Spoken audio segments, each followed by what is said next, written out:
ఇప్పటికైనా మేల్కొనాలి.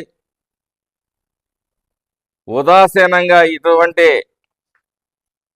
అరాచక శక్తుల పట్ల ఉండటానికి వీల్లేదు. హోంమంత్రి గారు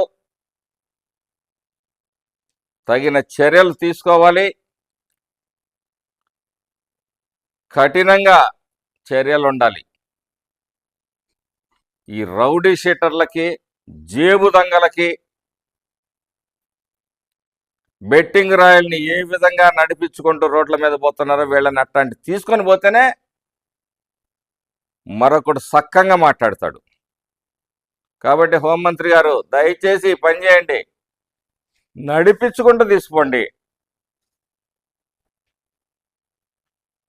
అప్పుడే బుద్ధి వస్తుంది, ఇంకోడు నోరు అదుపులో పెట్టుకుంటాడు.